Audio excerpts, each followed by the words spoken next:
Bueno, muy buenas noches a todos, esperamos se encuentren muy bien.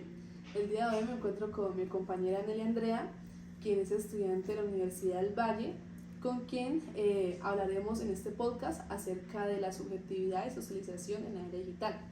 Y profundizaremos sobre el tema del dispositivo mediático, pues que no solo informa, sino que también configura la realidad y la identidad de los individuos, lo que hace necesario un análisis crítico de su influencia. Entonces, para eso tenemos pues unas preguntas. Para ello quisiera saber la opinión de nuestra compañera acerca de ese tema, entonces le voy a realizar unas preguntas a ver ella qué opina. ¿Listo? Bueno, André, cuéntame eh, por qué es importante reconocer que la información que consumimos no es directa, sino mediada por decisiones editoriales y narrativas. Muy buenas noches a todos, también espero que se encuentren muy bien. ¿Cómo estás, mi Jenny? Excelente, gracias a Dios. Bueno, Jenny, yo opino que la decisión por la cual no debemos de tener siempre la información que recibimos de un medio de comunicación es porque no sabemos qué objetividad tiene, no sabemos si realmente es directa o no lo es. Cada vez que yo tomo una información, ya sea de medios de comunicación, de la prensa, de la radio, hasta de las noticias, trato de indagar un poco más sobre ella. Trato de hacer una crítica constructiva que me informe a mí qué es la perspección de esa noticia que me están dando. Te pongo un ejemplo. Hay una marcha sobre el hambre, pongámosla así, una marcha sobre el hambre. Entonces hay un periodista que está dando una información de una violencia y caos en la marcha del hambre. Entonces este periodista lo que nos va a mostrar son imágenes de caos, imágenes de violencia, imágenes donde las personas estén dañando los edificios, donde hayan personas lesionadas. Entonces allí vamos a ver la perspectiva de que esa marcha solamente es un caos total. Sí. Pero vamos a ver a otra persona, a otro comunicador, que nos diga que esta marcha es pacífica. Entonces nos va a mostrar solamente imágenes donde veamos que esta marcha es pacífica y que realmente estas personas, con todo el respeto, le están pidiendo al gobierno que por favor los ayuden con un auxilio para el hambre. Entonces es por eso que yo digo que todas las informaciones, todo lo que leamos, la información que consumimos en el día a día, tratemos de indagar un poco más sobre ella, de hacer una crítica y de ponernos a pensar si realmente cada información que nos están dando es verídica o no. Sí, porque hay las dos caras de la moneda. Exactamente, ahí están ambas caras de la moneda y no sabemos cuál de las dos es verídica. Listo, mi André, muchas gracias. Bueno, mi André, entonces muchas gracias por esa opinión tuya, importantísimo para nosotros conocer la perspectiva de una estudiante de tercer semestre de administración. Y vamos a seguir con la próxima pregunta. Dice, ¿en qué sentido los medios no solo informan, sino que también construyen la realidad? Jenny, esa es una pregunta bastante delicada, porque estamos hablando de que los periodistas van a construir una realidad sobre algo que están reportando, ¿verdad? Entonces, pues yo opino que, como lo mencioné anteriormente, no toda la información que consumimos al día es verídica. Pero también digo yo que hay periodistas que transmiten su información de modo en que ellos la entienden, de modo que ellos la ven, ¿sí me entiendes?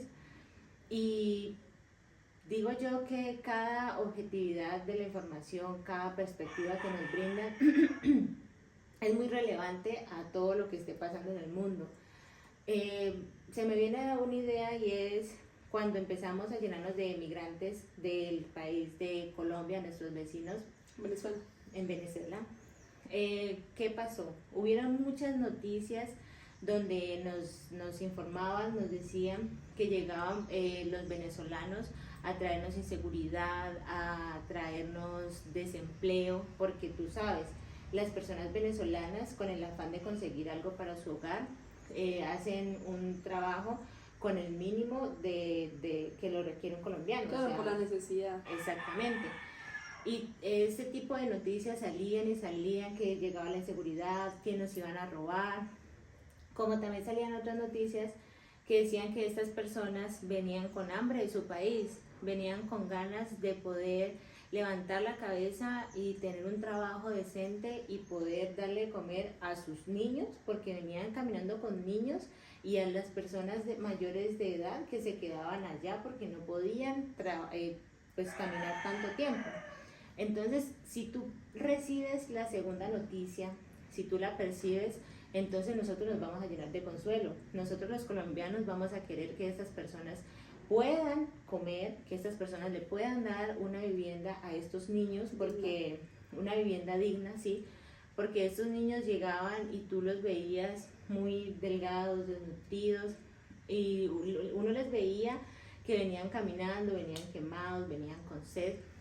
Entonces son ambas perspectivas las que yo veo, y así es como los periodistas o los comunicadores crean una realidad. O los influencers, el tema de las redes sociales, ahí el tema del dispositivo mediático. Exactamente. Los influencers sobre todo cambian mucho la perspectiva. De esas nuevas generaciones que nacen prácticamente con el dispositivo bajo el brazo. Exactamente.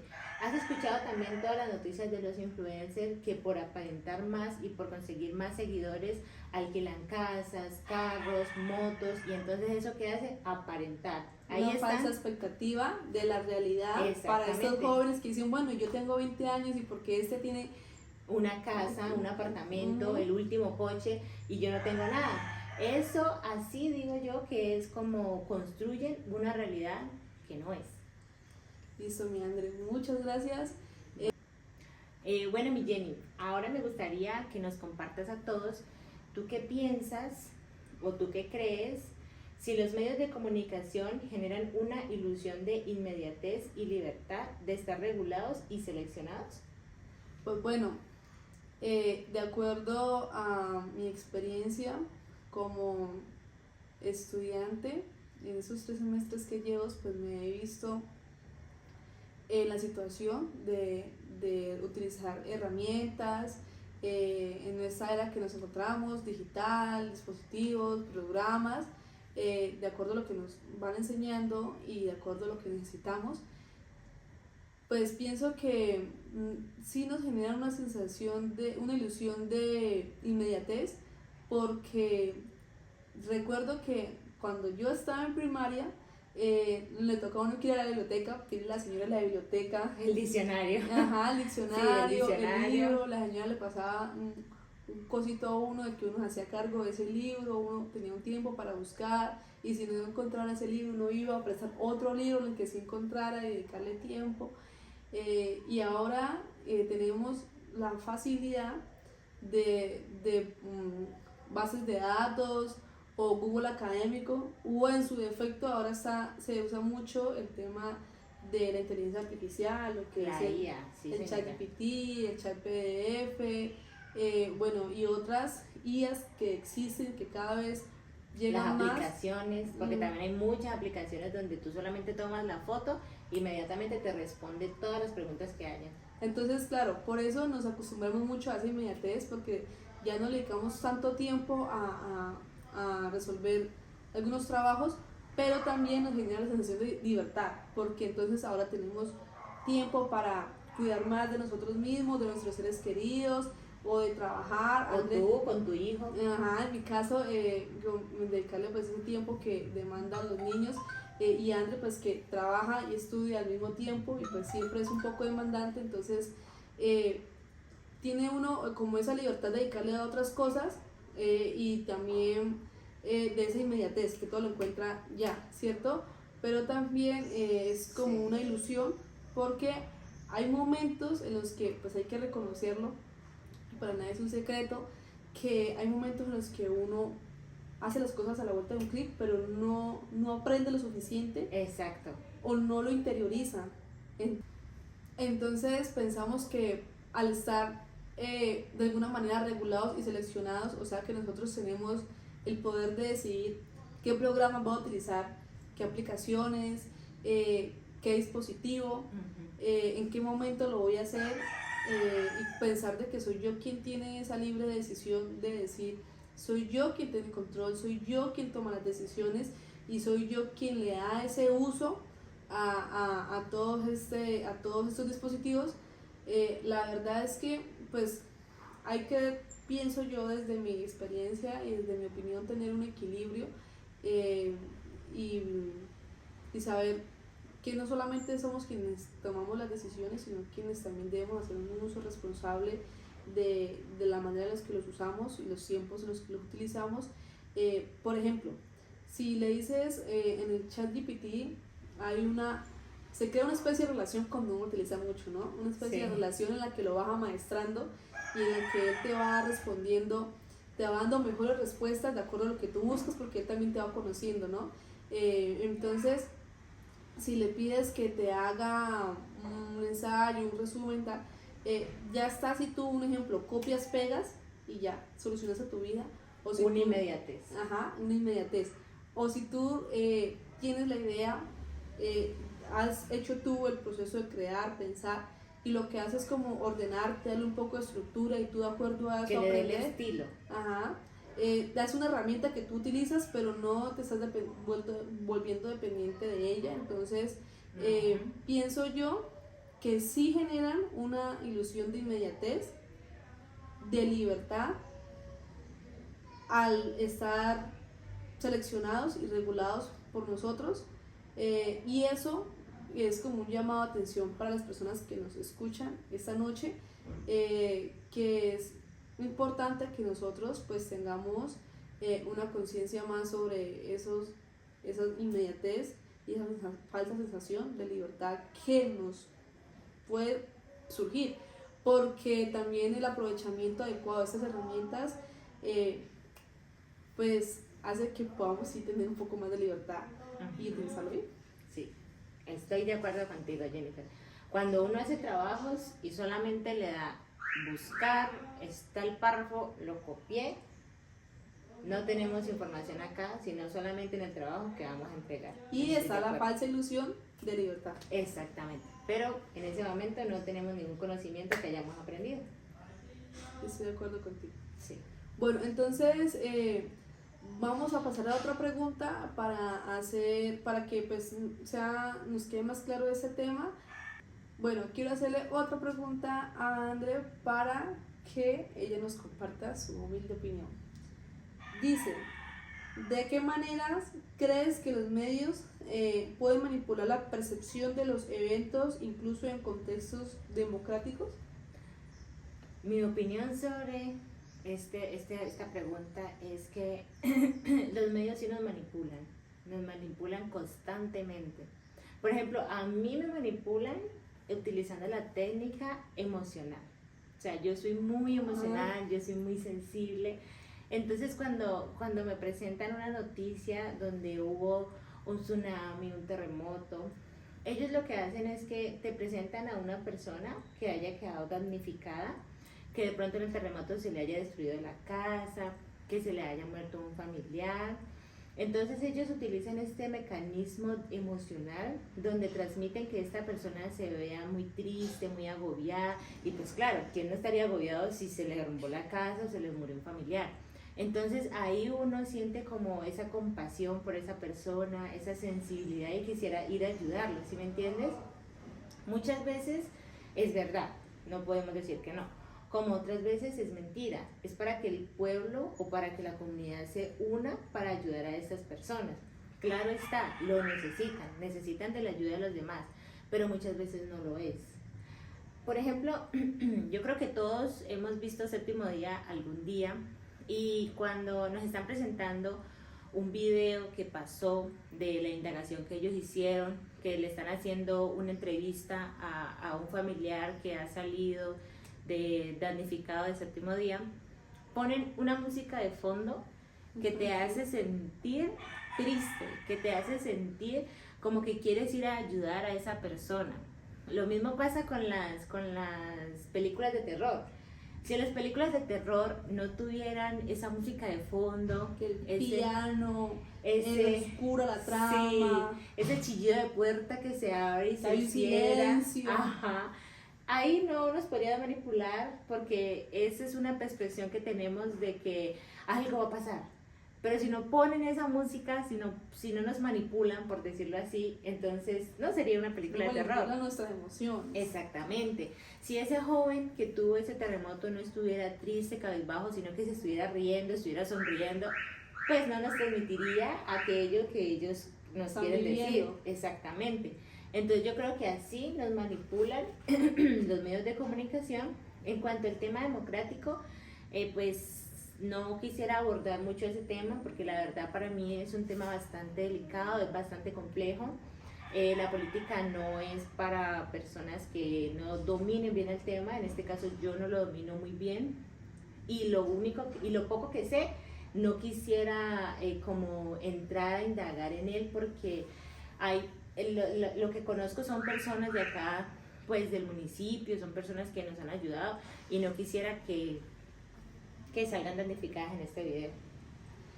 No, André, te agradezco mucho la sinceridad de lo que tú nos compartes y pues yo también opino lo mismo. Las plataformas digitales se utilizan también con pues un sentido, digamos, en cuanto a ese tema democrático, a veces defendiendo un partido, defendiendo el otro, ¿cierto? Entonces lo que hace a veces un joven, ¿sí?, que está en ese scroll así rápidamente y de pronto le llama la atención es de pronto que no esté informado y dejarse llevar por la primera impresión de acuerdo a lo que están vendiendo, por decirlo así. Entonces pues bueno, tu respuesta es que sí, sí es manipulación. y bueno, te agradezco mucho. Continuando con el tema mediático y la subjetividad y socialización en la era digital, ¿tú qué piensas sobre cómo afecta la selección de imágenes y mensajes a nuestra comprensión de problemas sociales como la violencia o el sufrimiento? Bueno, pues yo pienso que el tema de las imágenes y los mensajes es importantísimo porque pues puede generar en nosotros un impacto emocional a nivel de que nuestra sensibilidad, nuestras emociones se puedan relacionar a través de alguna vivencia o a través de esa primera impresión que tengamos con episodios que manejen violencia, sufrimiento. Por ejemplo, también a través de las narrativas y estereotipos se puede distorsionar nuestra comprensión sobre un tema.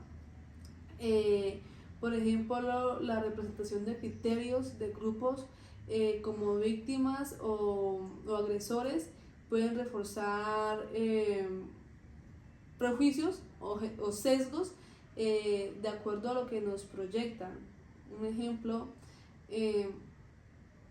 hay temas que son muy delicados y que se pueden plasmar muy fuerte a través de este dispositivo mediático, de todas las plataformas digitales, y nosotros podemos no solamente empatizar, no solamente sentirnos mal, sino también hasta volvernos insensibles. Después de tanto como ver cosas, ya de pronto no nos afecte ver situaciones tan fuertes. Un ejemplo, te puedo poner un ejemplo. Yo puedo ver accidentes en los que las personas quedan en condiciones tremendas y tanto ver y tanto ver y tanto ver, ya no me causa animadversión ver. Pero si fuera la primera vez sería distinto. Sí, claro, entonces también puede que de tanta manipulación a través de imágenes o mensajes puede que yo me desinforme sobre un tema y es importantísimo que pues también tengamos cuidado con esto. Eso pasó, perdona te interrumpo, eso pasó cuando pasó el COVID, la COVID-19, hubieron tantas imágenes que nos afectaban, habían tantos muertos, habían tantas cosas que definitivamente yo dejé de ver las noticias para no atormentarme más. Para tener paz y tranquilidad. Sí, porque habían tantas imágenes, tanta desolación, tanta tristeza que realmente decidí dejar de ver las noticias por eso. Eso también me pasa, André. Ahora que soy mamá, con temas de todos los niños, hay cosas que he tenido que dejar de ver por mi tranquilidad, ¿no? Porque uno tiene Sí. su hijo y piensa pues que no le vaya a pasar y que no le vaya a pasar una cosa y la otra, entonces es mejor uno saber pues todo lo que puede pasar, no los cuidados que hay que tener, pero no matarse la cabeza consumiendo pues algún tipo de información que lo haga a uno también perder la tranquilidad. Entonces pues esa es mi respuesta, que sí nos puede afectar y que hay que tener como un uso adecuado de todas las cosas. Más bien en mi caso yo lo que opté fue por ver cómo es el algoritmo, ¿no? Lo que tú vas viendo, lo que tú vas conversando, lo que te va Exacto, saliendo es como exacto. empezar a llamar como ese algoritmo con otras cosas, con otros temas, con otras proyecciones, con otros planes, con otros gustos. No estoy diciendo que sea un gusto pues, de sufrimiento, sino que sea como lo que a uno le preocupa, ¿no? Como para que eso sea lo que a uno le aparezca. A veces uno se olvida un poco y empieza con el scroll nuevamente y dele para arriba. Sí. Entonces, lo que a uno, por lo menos en ese entonces, en ese momento, es tema de crianza positiva, Exactamente. todo el tema de lo que uno pues quiere lograr con la universidad, los asuntos emocionales, espirituales y bueno, otras cantidades de cosas para que eso sea lo que uno esté consumiendo. Muchas gracias, mi Jenny. Estuvo excelente esa opinión. Gracias a ti y a ustedes pues por escucharme. Bueno, mi André, muy agradecida contigo por haber hecho parte de este podcast que tuvo como objetivo informar, socializar, compartir, charlar como con respecto a nuestras opiniones, experiencias acerca de ese tema, la subjetividad y socialización en la era digital a través del dispositivo mediático. Muchas gracias. Encantada yo de que me invitaras a este podcast, que me pareció muy chévere, me pareció sí muy informativo. La verdad es que no se me habían venido a mí misma ese tipo de preguntas. Las había pensado en su momento, pero no de esta manera, no relacionadas así como con la era digital, sino pues con lo que iba pasando en el día a día. Ande, muchas gracias por todo y gracias también a los demás por escucharnos. Feliz Muchas noche. gracias, feliz noche. Chao.